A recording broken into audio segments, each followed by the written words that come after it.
Саламатсыздарбы, урматтуу телекөрүүчүлөр, эфирде парламент берүүсү. Көрсөтүүнүн алдыда кыскача түрмөк менен таанышып алыңыздар. 2024 жылга республикалык бюджеттин профицити 10 миллиард 900 миллион сомду түзөт деп аткаруу бийлиги ишендирүүдө. Профициттин кыскарышынын негизги себеби болуп чыгышалардын көбөйүшү саналат. Жарандардын мал мүлкүн алдамчылык менен тартып алгандарга жоопкерчилик күчөтүлүүдө. Биздин жарандар мөөнөтү колдонулбайт да мурункудай болуп. Салына турган жана курулуп бүткөн жолдордун сапатына кылдат көңүл буруу керек. Мыйзам бар, мыйзамды мына колдон келип биз берип атабыз, колдоп атабыз. Бирок мыйзам иштебей атпайбы? Иштеш үчүн ага ылайыктуу механизмдерди ойлоп табыш керек. Механизм жок. Дени сак, сергек жашоо урааны менен волейбол турнири болду. Спорттук мелдеш депутат Элмурза Сатыбалдиевдин демилгеси менен өткөрүлдү. Биринчи орунду алып Жалал Абад командасы кубанычы, аябай кубанычтуу болуп турабыз.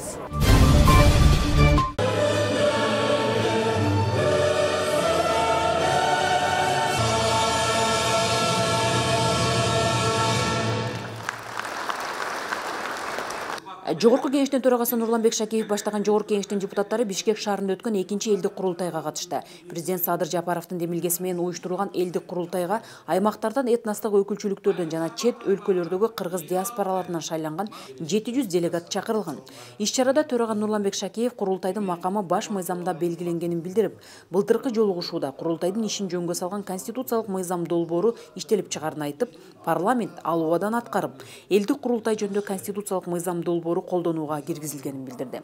Андан тышкары Жогорку кеңеште жасалып жаткан иштерге токтолгон төрага парламентте мамлекеттик тилдин макамын көтөрө турган конституциялык мыйзам долбоору кабыл алынганын эске салды. Ушул конституциялык мыйзамдын негизинде бардык кыргыз жарандар, бардык кыргыз эли кыргыз тилинде сүйлөш керек, кыргыз тилинде ой жүгүртүш керек, сыртта болобу, ичте болобу, кандай гана делегациялар болбосун, кыргыз тилинде гана жүргүзүлүш керек. Ушул мыйзамдын сакталышын биз парламент көзөмөлгө алабыз. Жогорку кеңеште өткөн келерки алдыдагы жылдардын республикалык бюджети жөнүндө мыйзам долбоорлору 2-чи жана 3-чү окууда каралды. 2023 жылы мамлекеттик инвестиция гранттарды эске алуу менен республикалык бюджеттин жалпы кирешеси 353 миллиард 500 миллион сом. Ал эми чыгашалардын жалпы көлөмү финансылык активтерди эске албаганда 365 миллиард 559 миллион сом болгон. 2024 жылдын бюджети жана профицит эмненин эсебинен көбөйдү? Кийинки репортажда сөз болот. 2-чи жана 1-чи окуудагы долбоорлордун ортосундагы республикалык бюджеттин киреше бөлүгүдөгү айрыма 700 миллион сомду түзөт. Ошентип кирешелер 353,5 миллиард сомдон 352,8 миллиард сомго чейин азаят. Чыгышалар 3 миллиард 800 миллион сомго же 365 миллиард 600 миллион сомдон 361,8 миллиард сомго чейин кыскарат. Алдыда 2024 жылдын кирешеси 378,4 миллиард сом, чыгаша 367,5 миллиард сом болору күтүлүүдө. Тагыраагы жооптуу министрлик республикалык бюджеттин профицити 10,9 миллиард сомду түзөрүн айтты. Профицит 8,7 миллиард сомго азайып, 10,9 миллиард сомго өлчөмүндө болжолдонууда. Профициттин кыскарышынын негизги себеби болуп чыгышалардын көбөйүшү саналат. Кошумча чыгышалардын бир бөлүгү финансылык активтерден түшкөн каражаттардын эсебинен, ошондой эле финансылык активтер боюнча чыгышаларды кыскартып жана кайра бөлүштүрүүнүн эсебинен жабылган. Депутат Камила Талиева салыктык түшүүлөр боюнча пландын аткарылышы салык кызматындагы коррупция жана ККМды толук ишке киргизүү тууралуу маселелерди көтөрдү. Кечээ мына ККМ боюнча элдин көтөрүлгөнүн көрдүңүздөр. Ал жерде эми президент туура айтты. Ал киши өзү барып мына Дордойго ошол саясатты биз эми иликтеп азыр. Мына өкмөткө өтө кыйын, мен иштеп кеткен киши катары айтайын. Аткаруу бийлигинде өтө оор жумуш астыңыздарда турат. Өтө чоң сыноолор турат. Региондогу ушул налогчуларды эми карагыла, Алтынбек мырза. Эл өкүлү Арсланбек Малиев Ысык көл облусунун бир катар калктуу конуштарын бийик тоолуу зоналар категориясына киргизүү керектигин билдирди. Табигый климаттык оор шартта жашаган айылдардын тизмесине ушул жетегөздүн калган айылдарын киргизип берсеңиз. Токтом даяр. Бүт бардык министрликтен жооптор келди.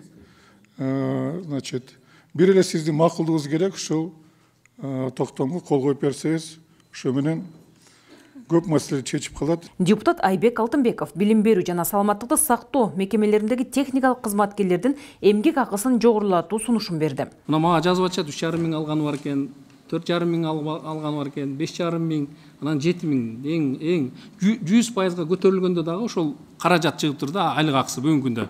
Ошолор дагы мына азыр дагы жазып суранып атышат, ушу кийинки жылдан баштап ушу техработниктердин акча каражатындагы айлыгын бир караштырып берсе деп.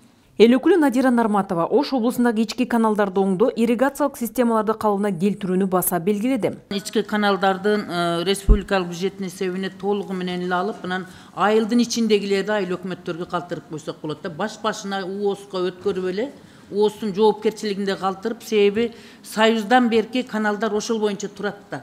Суулар жетпей эле, жанагы лотоктор тешилип, чачылып эле, элдин огородуна да суу жетпей калып атат. Ошондуктан мен сизден суранам, ушу мына бюджетти карап атканда ушуну эске алсаңыздар. Илимге дагы кылдат көңүл буруу мезгил талабы. Илимдер академиясынын илимдер долбоорун ишке ашыруу үчүн деп убагында 2023 жылга кошумча акча 110 миллион сураган экен да. Ошол маселе бүгүнкү күндө чечилбей келе жатат. Ушуну мына биринчи, экинчи маселе боюнча карап атабыз, ушуну бир өзгөртүүлөргө бир карап чечип берип койсоңуздар. Эл өкүлү Мирлан Самыйкожо Кыргызстандын улуттук адабият күнүнүн алкагында кыргыз патент мыкты авторлорду аныктаарын айтып, буга байланыштуу министрлер кабинетинин төрагасынан тиешелүү каражат берүүнү суранды. Ушул кыргыз патент аныктап турат экен, ушуларга бир 1 миллион сом эле бөлүп койсо, ушул жылдын мыкты китептери 100 миң сом алган китеп экен десе, эл чуркап издеп окуйт да. Ушуну утуп алыптыр десечи, мүмкүн болсо эми бүгүн жетишпей каласыздар, эгер жетишип калсаңыздар жакшы, эртең жок дегенде бир 500 миң сом өзүңүздүн бюджетиңизденби же каяктан болсо бөлүп койсоңуздар, эртең бир чоң адабий күн болгон атат да. Депутат Жалалидин Нурбаев республикалык бюджеттин капиталдык салымдар беренесинин алкагында каржылык каражатты 8 миллиардтан 10 миллиард сомго чейин көтөрүүнү сунуштап, бул 2 миллиард сом республиканын ички каналдарын калыбына келтирүүгө жумшаларын кошумчалады. Бул ички каналдары айыл өкмөттөрдө азыр кайруулар көп болуп атат, себеби көбү дотацияда турат. Эми бир капиталдык салымдарга балким 8 миллиард эмес, 10 миллиард кылып койсок, ушу көп маселе ушу менен чечилип калабы эле дейм да, 2 миллиард кошулса. Комитеттин кароосунан колдоо тапкан мыйзам долбоорлору жалпы жыйында да каралды. Экинчи окуга карата Кыргыз Республикасынын Жогорку Кеңешинин парламенттик фракцияларынан, депутаттык топторунан, комитеттеринен, Жогорку Кеңештин депутаттарынын кошумча каражаттарын кароо боюнча жалпысынан 20,5 миллиард сом суммасына ашык сунуштар менен келип түшкөн. Эл өкүлү Айбек Оспонов чындыгында министрлер кабинети эл үчүн иштеп жатканын айтып, мактоого ала турган иштер арбын экенин кубаттап сыпаттады. Чындыгында тарыхта болбогон нерсе болуп жатат, Акылбек Сүмөкчү. Бул процесс менен чыгуу деген бул биз ушул жылдарга чейин билген эмеспиз да. Өзүңүз жакшы билесиз, чогуу иштегенбиз Алтын соцто дагы. Качан болсо ушул биз өзүңүз билесиз, жетишпей чыкчыбыз да. Дефицит менен чыкчыбыз. Азыр жакшы иштер болуп жатат. Тарыхта биринчи жолу мамлекеттик казына триллионго жетип отурат. Мектеп, эски имараттар бүт салынууда, эми элдин жер көйгөйүн чечип берели, деди депутат. Айыл чарба министрлиги менен тыгыз иштеп атабыз комитеттерде. А миссия мыйзамын улантышыбыз керек, экинчи этабы. Ташкыроолор калып калды, сарайлар калып калды. Ушун элдин талабы бул. Ошону дагы айыл чарба министрлиги менен уланталы. Жер менен суу кодекси эртерээк келсин. Ушул эки кодекс келсе, көп вопрос чечилет. Көп элдин суроо талабы чечилет. Депутат Сүйүнбек Өмүрзаков саламаттыкты сактоо тармагына жана ар кандай оорулардын алдын алууга өзгөчө көңүл бурууга чакырды. Биз мына саламаттык сактоо министрлигине жардам беришибиз керек. Булар абдан жакшы деп атышат, бирок билесиз го 2015 жылы да ушундай мына кызамык дейбиз, ушундай оору пайда болгон. Мына 2013 жылы мына дүйнөдө дейт ушул оорудан 145.700 адам каза болгон экен. Бул улуттун дагы азайышына алып келиши мүмкүн экен да, ошон үчүн ушуга штаб ачасыздарбы? Мына жакшы иш алып барсаңыздар жакшы болот эле да, Акылбек Сүйүнбекович. Ал эми депутат Нурбек Сыдыгалиев 19 өрт өчүрүүчү жай курууну, республикалык спорт колледжинин студенттеринин тамак ашына каражатты көбөйтүү сунушун берди. Ушу бир балага бир күндүк тамагы бул 216 сом болчу. Сиздер менен сүйлөшкөндө биз бияктан токтом чыгарып бергенбиз. Ошондо Минфиндин зам министри барган, эсептеп чыкканбыз, жылына 500 сомго көтөрсөк, где-то 30 миллион сом кошулат экен да дагы. Ошол боюнча Акылбек Сүмөкчү өзүңүз айттыңыз эле, ошо 1 январдан баштап кошуп берели деп. Ошону кошуп берсеңиздер. Депутат Аида Исатбек кызы Жалал Абад облусунун Тогуз Тороо районундагы Ак Күп каналын реконструкциялоону табыштады. Ак Күп каналынын жалпы узундугу 21 километр экен. Ошол эгерде ишке ашып калса, 2456 гектар жерди суу менен камсыз кылат экен да. Ошондон улам Акылбек Усенбекке сизден ушу бир чоң сураныч. Өз көзөмөлүскө алып ушуну быйылкы титулун листке киргизип бериңизди суранат элем.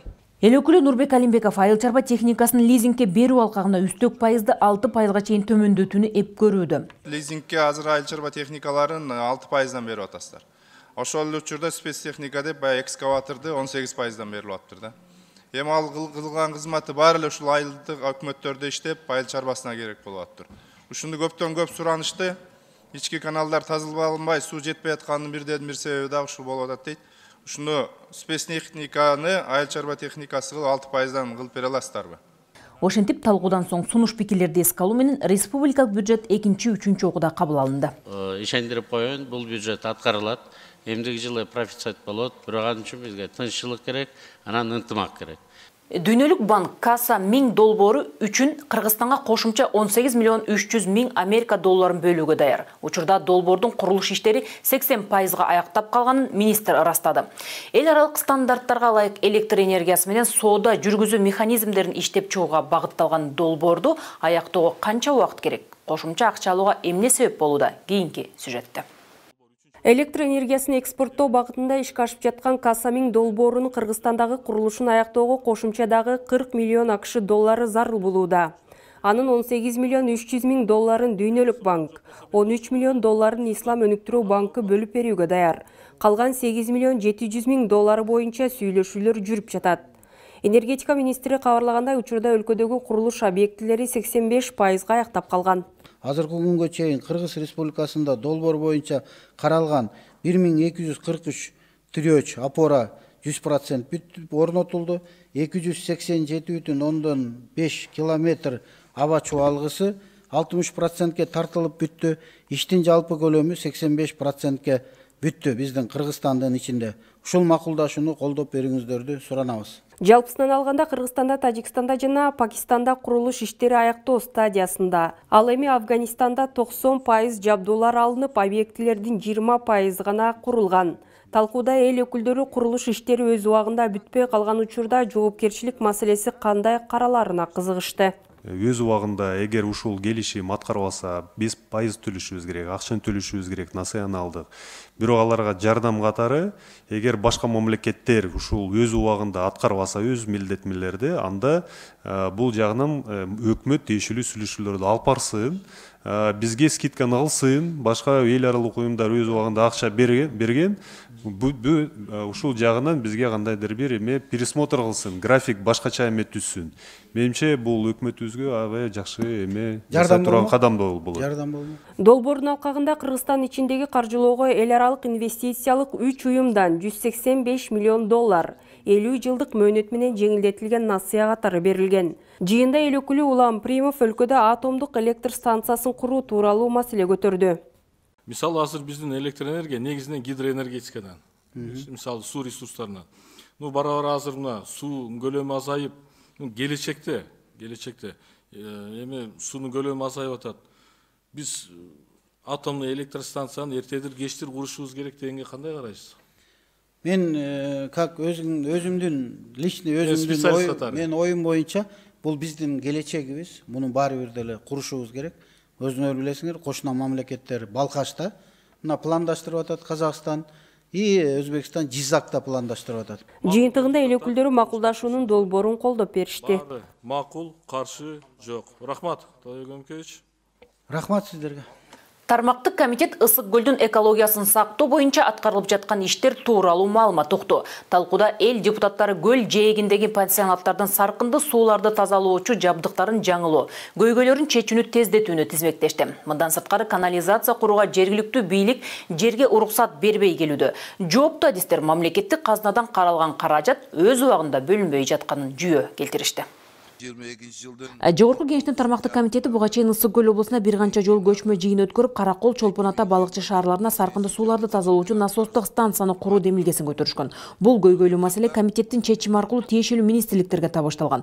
Дал ушул чечимдердин алкагында жасалып жаткан жумуштар тууралуу архитектура, курулуш жана турак жай коммуналдык чарба мамлекеттик агенттигинин директорунун биринчи орун басары Самат Жентелиев буларды айтып берди. Курулманын башкы канализациондук насостук станциясын, ортолук насостук станциясын жана алардын ортосунда канализациондук коллекторлорун куруу даярдалган долбоордук сметалык документтери даярдалып бүттү.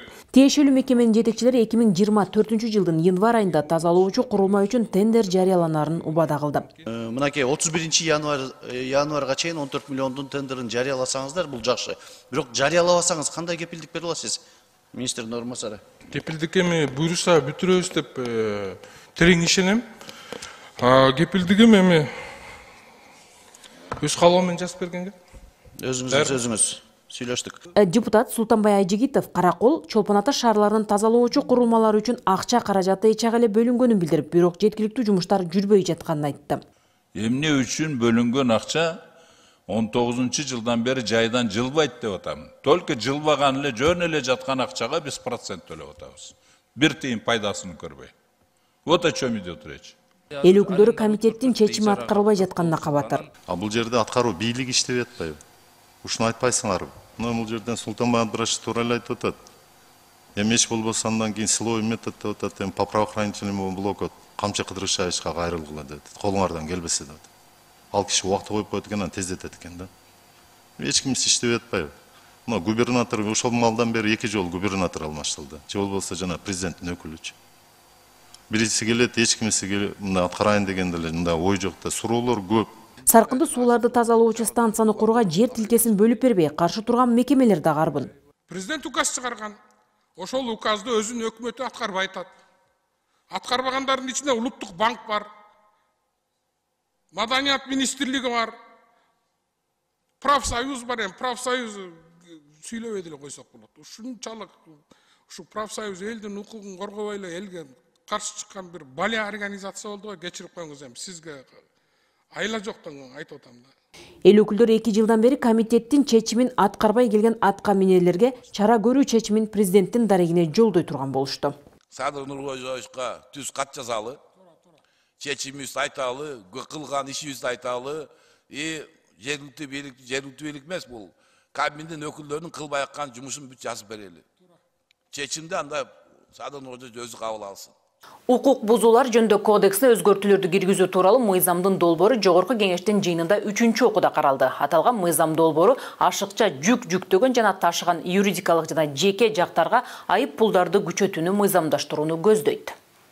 Сунушталып жаткан мыйзам долбоору автожолдорду коргоо, ал аркылуу ашыкча жүк ташууну чектөө, тартипке келтирүү максатын көздөйт. Мыйзам долбоорунун максаты жана милдети Кыргыз Республикасы катышуучу болуп эсептелген автомобилдик каттамдар жөнүндө эл аралык келишимдердин ченемдерин аткаруу боюнча эл аралык милдеттемелерди, ошондой эле автотранспорт кызматтарынын эл аралык рыногунда атамекендик авто ташуучулардын кызыкчылыктарын коргоону камсыз кылуу. Аталган мыйзам долбооруна түздөн түз тиешеси жок болсо да, эл депутаты Мирлан Самыйкожо жаңы салынып жаткан жолдордун сапатына ким жооп берерине кызыкты. Мамлекет жолдорду жакшынакай кылып акчасын бөлүп атат, бирок сапаты ошол жеринен начар болуп калганын көрүп атабыз да. Биз мына жаз келери менен салынып аткан жолдорду барып бир сыйрадан карасак, эгер туура эмес сапатта болуп калса, кандай кылсак болот? Сапатына салып аткан ишкана мекеме жоопкерчиликте, эгерде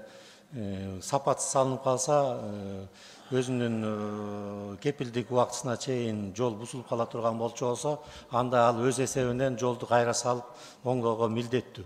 Кепилдик эсеби канча убакыт? Кепилдик эсеби эгерде оңдоо боло турган болчу болсо, капиталды оңдоо боло турган болсо 3 жыл. 3 жыл. Жаңы салынган болсочу 5 жыл. Ашыкча жүк үчүн буга чейин айдоочу гана айып төлөп келген болсо, азыр ошол жүктү жүктөгөн ишканада айып төлөөсү каралган. Азыр эми ошого даярсыздар. Мисалы, оор жүк ташыган машиналар негизинен көмүр болуп атпайбы? Ошол жерлерде салмактык жүктөөчү тарабынан салмактык ченди өлчөгөндөр барбы жокпу бүгүнкү күндө? Көмүр кендеринде жүктөп туруп, ашыкча жүктү ошол жерден эле жүктөп, накладнойуна ашык жүктү көргөзүп салып атат. Биз болсо жолдон айдоочуларга штраф салып, андан сырткары көмүрдү ашыгын түшүргөнгө туура келип атат. Андан сырткары жана шагыл чыгарган карьерлерде дагы ашыкча жүк менен жүктөп атат. Ошол себептен биз жана жолдорду сактоо үчүн ошо жүктөөчүлөрдүн дагы жоопкерчилигин чоңойтолу деп атабыз. Мындай укук бузуулар бар азыр. Мыйзамдар кабыл алынганы менен тиешелүү механизмдери жок, иштебей жатканы туурасында да кеп болду. Көптөн көп күткөн жанагы түндүк түштүк жолу бүгүнкү күндө өткөндө да айтып кеттим эле, оор жүк ташуучу унаалар. Жол жазалган асфальтты камырда жүрүп атат да. Ага бөгөт койгон мына азыр мыйзам алып келатасыздар. Весогабариттер жана ошол оор жүк ташыгандарды айыппулга салабыз деп. Эффект жок болуп атпайбы? Мыйзам бар, мыйзамды мына колдон кеш биз берип атабыз, колдоп атабыз. А бирок мыйзам иштебей атпайбы? А иштеш үчүн ага ылайыктуу механизмдерди ойлоп табыш керек. А механизм жок. Ашыкча жүк жүктөгөн боюнча түндүк түштүк жолунда дагы биздин таразда көзөмөл иштейт, өзүңүз жакшы билесиз. Ал жерден ашыкча жүгүн түшүрүп калабыз, жана жүктүн ээси башка техника менен жүктөп алып кетет. Ал эми штрафтын өлчөмү былтыркы жылка, быйылкы жылка салыштырмалуу 350%га көбөйдү. Ички жолдордо мына ушул мыйзам менен жолго салса болот. Ал эми транзиттик жүк тартуу кандай шарттар менен каралат? Коңшу мамлекеттер же болбосо эл аралык стандартка туура келген биздин мамлекеттин ичинде сиздер койгон ось ошол туура келеби бири-бирине? Бул осевой нагрузка боюнча жана габариттер боюнча негизинен бүткүл эл аралык стандарттар бирдей. Ошону менен аталган мыйзам долбоору 3-чү окууда депутаттардын басымдуу көпчүлүгүнүн добушу менен кабыл алынды. Депутаттар алдамчылардын тизгинин тартууга багытталган мыйзам долбоорун сунушташууда. Анда алдамчылык кылган ар кандай айла амалдар менен бирөөнүн мүлкүн менчиктеп тартып алган, каражаттарын алдап кеткен жарандар жоопкерчиликке тартылып, аларга катаал чаралар көрүлмөкчү. Демилгечи депутат Ырысбек Атажанов мыйзамга өзгөртүү киргизүү менен укук коргоо органдарына жазаны күчөтүүгө мүмкүнчүлүк түзүлүп жатканын белгиледи. Анын айтымында ушул жыл эле алдамчылыкка кабылган 30 миңдей өлкө жараны расмий түрдө жардам сурап кайрылган. Ошого биз ушул мыйзамды күчүнө киргизип, алдамчылар менен аеосуз күрөш жүргүзгөнгө биз шарт түзүп беришибиз керек. Мыйзам долбоорунда алдамчылар уруулар менен күрөшүүдө эскирүү мөөнөтү алынууда. Тагыраагы жабырлануучулардын мүлкүн алдамчылар төлөп бермейин кылмыш иши кыскартылбайт. Биз срок давности деген баягы алып салып атабыз, себеби 3 жыл, 5 жыл, 10 жыл жүрүшөт экен алдамчылар биздин жарандар. Эскирүү мөөнөтү колдонулбайт да мурункудай болуп, Ооба. Депутаттын ырастоосунда Ихсанга окшогон бир топ кооперативтерге алданган жарандар чекеден чыгууда. Москвада, Санкт-Петербургда болгондо ошол жерде 20-дан 30-дан аялдар келип жолугуп атты да, жана Ихсан деген компанияга алданып калган. Алды 2 миллион, 2,5 миллиондон төлөп койгондор бар экен. Же үйдөн дайыны жок, же акчадан дайын жок болуп, кайда кайрыларыбызды билбей отурабыз деп аялдар тизмет түзүп келип мына арыз менен мага кайрылышты да. Кылмыш ишин козгоодо кош стандарт болбошу керек. Действительно алдамчылыкка жанакындай так дана алдамчылык болуп туруп, көпчүлүк жүздөгөн жарандарды алдап туруп, миллиондогон сомдорго, миллиондогон долларларга алдап туруп, бирок кеңири басып түшүшөт. Аны эмне үчүн козголбогон десең, бул граждандык иш, сотко кайрылыш керек дейт. Ошентип кылмыш жаза кодексине өзгөртүүлөрдү киргизүү жөнүндө мыйзам долбоору 2-чи окууда кабыл алынды.